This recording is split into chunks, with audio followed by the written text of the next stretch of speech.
Welcome to Animals and Aquatics. I'm Gina, your host. I'm an occupational therapist, a sleep-deprived mom of 3, and a lover of all things nature-based. Today we're going to have a fun little chat about what not to wear when working with animals and in the pool. I want to touch base on what's been working for me in hot weather and cold weather, as well as give a special little discussion about interviews and fieldwork students.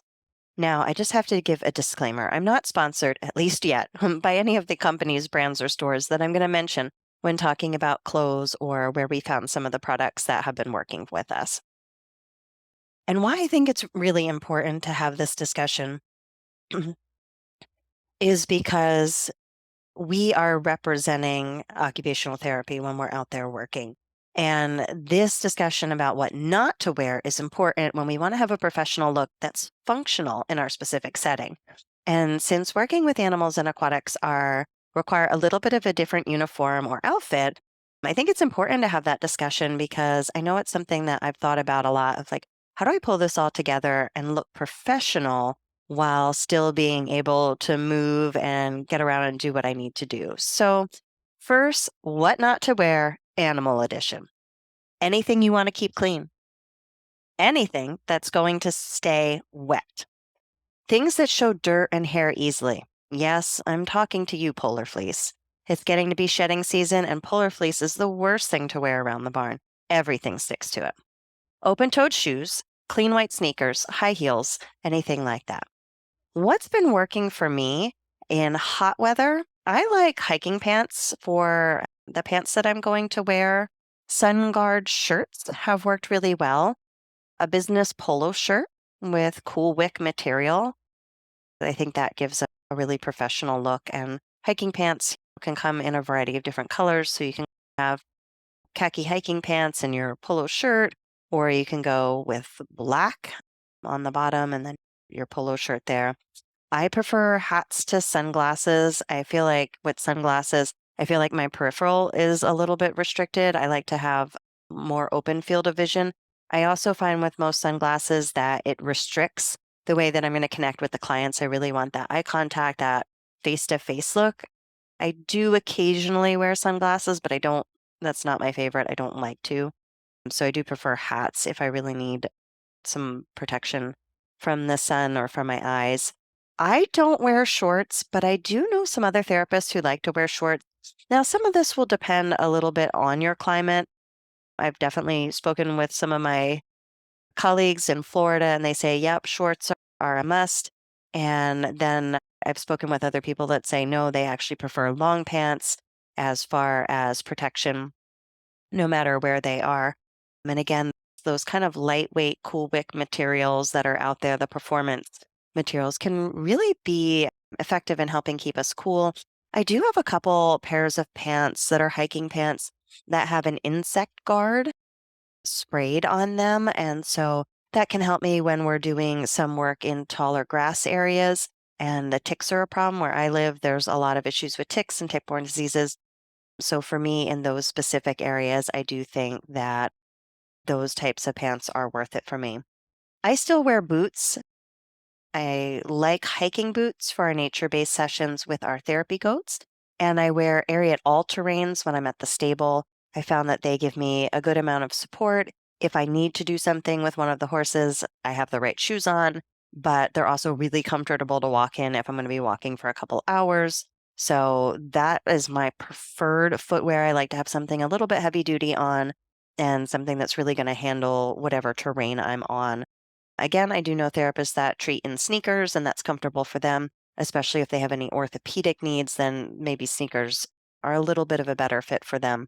But for me, I want some sort of boot depending on where I'm at. So right now, it's the middle of winter, and it's really all about the cold weather. So I would say what works Animal Edition cold weather version is layers. Yep, layer up. I think last Friday, when it was about a high of 25, I had on about 5 layers. So wool, yes, bring on all of the wool things right from the bottom up. Hand warmers, especially reusable ones, have been really helpful in just taking the chill off a little bit, or if I can pop those in between sessions, those have been helpful. thermal underwear or whatever your base layer is going to be, vests that are going to go on under an outerwear jacket. I find that the vest gives my core body another layer without restricting my arms so much. Fleece or insulated pants, even on relatively nicer days, I do like my fleece and insulated pants. For the extreme cold, I'm wearing those fleece pants with a Carhartt suit over it. So the Carhartt suit is insulated as well. I have insulated boots. Again, I have a pair of Ariats that I really like that are insulated that I like wearing at the stable this time of year. And wool socks with half a size larger shoes. So if you're planning ahead, remember to size up in your shoes or your boots, your winter boots. That way you have a little bit more airspace. I've also heard a lot of people say that bread bags around your feet can be really helpful in keeping the heat in, but I prefer my wool socks. Those have been working really well. And my student last week, she was wearing Bluetooth controlled heated socks. And she said they really helped to keep her feet warm. She did have to have her phone in her pocket or whatever to control them, but she found those at her local Costco. And she said that those kept her feet warm when we were outside for a couple hours walking around. So as we've gone through that, you might think, well, what about an interview or what about being a fieldwork student? And most of the fieldwork students that I've worked with, they reach out to me first and they ask, what is the dress code? And usually I'll say, you want to be able to dress for the weather. So make sure you're checking the temperatures beforehand so you know what the weather's supposed to be like and dress in layers. If you can, khaki pants on the bottom and a polo on top. I think that's a very professional look no matter what setting we're in. There's a lot of equestrian based polo shirts that work really well for the stable setting. And a lot of schools also have shirts that have their school logo on them. So those work well for fieldwork students. And then as it gets colder, we are layering up. I do not like the look of hoodies. I do not think that's our best professional look if possible. If a student is asking, I would say if you can avoid the jeans and hoodies look, that tends to work better for me. Now, you may have a different feeling about that. And then when we get to an interview, I want to see a balance of knowing what the work demands are going to be and then dressing professionally in that setting. So if I'm at the stable, I don't want to see someone come in riding pants because that's not what they're there to do. And they're not there to ride horses. They're there to treat children or treat the clients, some patient population that we see. Again, I want to see them in some sort of pant with a boot or shoe that they don't mind getting dirty. I want to see them in clean, neat wear. A button-down collared shirt works well for an interview. And I want to see them be ready to get in the arena or get beside the horse or really kind of be in action. I interviewed an OT once who was interested in a position at the stable, and she came in a very appropriate outfit for an interview.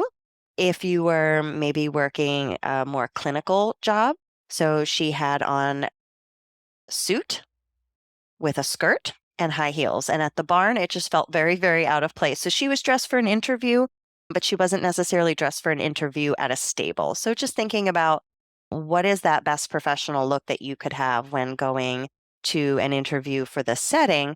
If we were at our more nature-based site and we had our therapy goats there, I would still be looking for long pants because we're out, we're in the tall grass, sturdy footwear, and a nice button down or collared shirt would be what I would be looking for when someone comes to interview with me.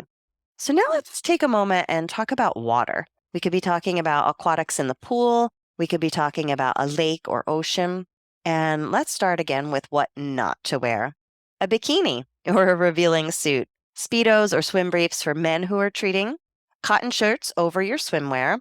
So we want to think functional and modest when we're thinking about being in the pool or being in a water setting, aquatic setting with our clients. We want to be sure that we're going to be comfortable when we get wet, that we can handle if there's terrain, that we can handle the terrain that we're going to be on for lakes, streams, oceans, those types of settings where we're going to be with our clients in water. So what's been working is an athletic or sports one-piece suit. I like the boy leg version. It gives me more coverage and less riding up. Rash guards when outside in natural water, and I think those work good for men and women alike. Suits for cold water. So that can be ocean or the pool. We've been wearing our wetsuits when we're going to be in the water for a couple hours. It does help to keep us warm. Kind of one of those people who are perpetually cold, and in the water, my heat just really drains away very quickly. So when I'm in the water, I am wearing a wetsuit. Again, it's a shorty, it's a boy leg version, and that's been working really well. So I definitely recommend the wetsuits, and we've been recommending them to our clients as well. And there's one called Warm Belly. Those are kids' wetsuits, and those work really well for helping keep kids warm when we're in the water for their session, so they're not ending up shivering towards the end of the session. Swim shoes for pool decks, rocky streams, shelly beaches. I don't like the griminess if there's yuckiness on the pool deck. And when I'm crossing over the stream, I'd rather have on water shoes, aqua shoes, and same with getting into the water. Water's edges sometimes can be a little bit mucky. So I really like having those swim shoes that are going to drain out pretty well. I like to wear a waterproof watch with an alarm. That way, especially if I can put the alarm on vibrate, it really helps me to keep track of time when I'm in the water. If I don't have a clock that's nearby that I can see, that alarm time is really great. Just getting that vibrate of like, okay. Men can do board shorts and rash guards pretty easy, and that can be a pretty professional look for being around the water. And then we found that having a whistle can be great for cueing clients when it's time to leave the water. It's very functional in that is how most lifeguards in pool or ocean situations are also going to get people's attentions. So when we think about interviews and fieldwork students, again, I want to see that you're coming prepared to get wet. Even if you're wearing your suit under your khakis and polo shirt, it's great if I said, hey, can you help? Or could you show me this skill that someone is ready and able to participate in that way. So with fieldwork students, again, they're typically reaching out to me as a fieldwork educator ahead of time and asking what they should wear. I recommend a one-piece suit with coverage, and then being ready to get in the pool and to get wet, bringing your own towels, those types of things so you can dry up afterwards. For the interview, if this was usually I would say this may even be like a follow-up. We may have done our first interview and kind of gotten a feeling whether we might be a good fit. And so this might be a follow-up, more of a skills-based interview. And so same thing, I would like to see somebody come dressed prepared for the interview, but then having your swim stuff with you. That way, if we did want to get into the water and work on some skills or demonstrate some skills and techniques, you would be ready for that. So, to wrap up today, finding the perfect workwear when you're combining a professional field like occupational therapy with children and animals or aquatics can be tricky. And I think there's a balance between functional and professional looking. I always recommend company logo wear. It's always an upgrade to any clothing in the professionalism department. If you're sporting your school logo or you're sporting your business logo, I think that helps to kind of pull the look together, even if we are in a more non-traditional setting. Otherwise, my recommendation is to choose functional clothes that are neat and appropriate for the climate, the physical demands of the task. So, how much walking, running, bending, climbing are you going to be doing? And always feel free to ask what's working for others. I shared a little bit about what's working for me today, but I'd say let's have some fun and go ahead and DM me on Facebook or Instagram about your last wardrobe malfunction when animals or aquatics were involved. If you haven't already done so, please be sure to subscribe to the podcast if you like what you hear, and please leave us a review so that other occupational therapy providers can find us. Thanks.